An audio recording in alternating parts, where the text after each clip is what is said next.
People purchase 2K to play basketball, and that's what you want to encourage. If I was 2K, I would prefer to encourage people to play basketball as opposed to just walking around and showcasing your dance moves out there. Creating a game where people are more inclined and encouraged to play the game as opposed to running from games, which we're used to.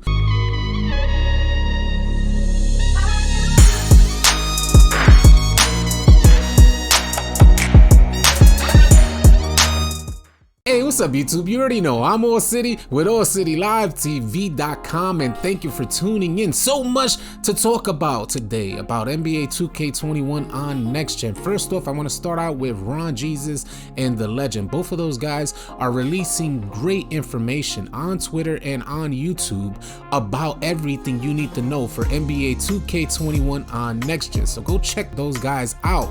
2K has banned both of them, which even further validates everything that they have to say about NBA 2K21 on Next Gen. If you guys are not familiar with Ron Jesus, me and him are closely connected on Discord. If you guys would like to talk to Ron Jesus or The Legend, they are both active members within our Discord, so please feel free to join our Discord. The Discord link will be in the description below. It'll also be the top pinned comment on this video. Free Ron Jesus, free The Legend. Let's get into it, man. Today we're going to be talking about Rival Day.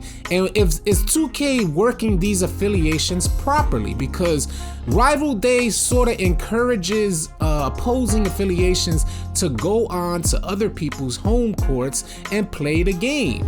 But everything before Rival Day says that you have to play on your home court in order to get the most rep out there. And I think that's a problem. Shout out to Jay-Easy and all of the gym stars out there, because me and Jay-Easy were talking this morning, wondering if 2K is handling affiliations properly. I made the argument, as well as Jay-Easy made the argument, that they need to offer more incentives for us to play on rival courts on a daily basis, not just lifting restrictions on Rival Day. If you guys don't know, they lift those rep up restrictions on Rival Day, encouraging players to go play on other courts, but they don't give you incentives for playing on those other courts. Jay-Easy brought up a good point, saying it would be great if they offered you incentives to play on rival courts, such as 0.25 for like a 2-game streak, 0.75 for a 3-game streak, 4-game streak gets you 1 additional point for playing on a rival court, 1.25 if you continue your 5-game streak and then on. So this will encourage players to go on to other teams' courts or other affiliation courts. And I made another assessment of this whole situation and said, what if they had a point system, an affiliation, a daily affiliation or weekly affiliation point system, where if an opposing team comes to your home court, they win a game, a point gets deducted from your total amount of affiliation points, and the players or the affiliation at the end of the week with the most points wins the weekly affiliation challenge. This is a dope concept to encourage people to go on to others' home courts, and this will encourage home courts to kind of get them out of there. Home affiliations, get them out of there. You don't want them deducting points. If they win a game, you don't want them deducting your overall affiliation points. So again, ideas to help encourage players to actually play the game. And I think the homie, your boy Fitz, he got a YouTube channel as well. I watch him every so often.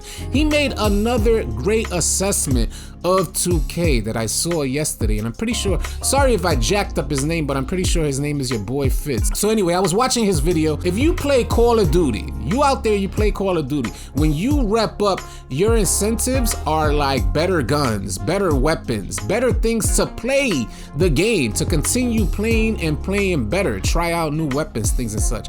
But in 2K, they don't give you anything to play the game better. Instead, you get like clothes, you get new drip, like your boy Fitz said, you get new drip out there. So it's like, man, why can't they give you like a better layup animation, a better dunk animation to separate you from the competition and show this is the reason why you're repping up, instead of giving me dance animations, things that happen off court or or don't help my gameplay at all. So I think that's another great idea to consider out there.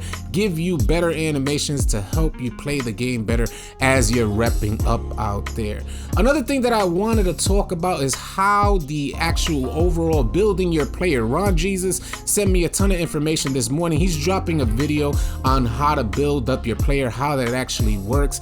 And the differences between current gen and next gen are going to be, instead of like them giving you a set amount of attribute points to allocate between attributes, they're giving you like the opportunity to increase particular attributes, but it goes towards your overall, and your overall is capped at 95. So how you allocate those attributes, you got to do it wisely, because when you get to 95, you're done. So you want to make sure you're allocating those points wisely to help you get to 95, to get to the player that you want to actually be at 95, as opposed to just giving you a set amount of attribute points. I hope that made sense to understand how the new My Player Builder is actually going to work out for you guys. He sent me a bunch of great images, making builds like a 3-level facilitator, 2-way, something like that. Playmaking paint beast. He has some really interesting builds that he's gonna showcase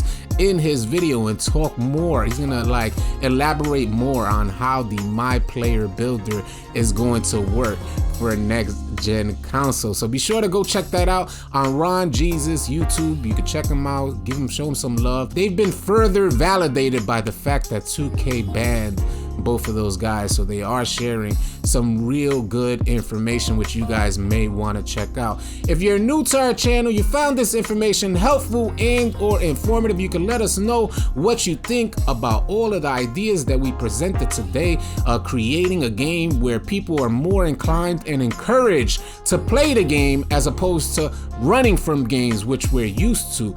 The past few years, players have been running from games, and it's made the park almost unbearable. You don't want to play or sit on the court for 20 minutes just waiting for a game. 2K needs to kind of focus on this particular issue, because if you have such a vast city, like a vast space to traverse around, you're gonna want to make sure that people are actually playing the game. People purchase 2K to play basketball, and that's what you want to encourage. If I was 2K, I would prefer to encourage people to play basketball as opposed to just walking around and showcasing your dance moves out there.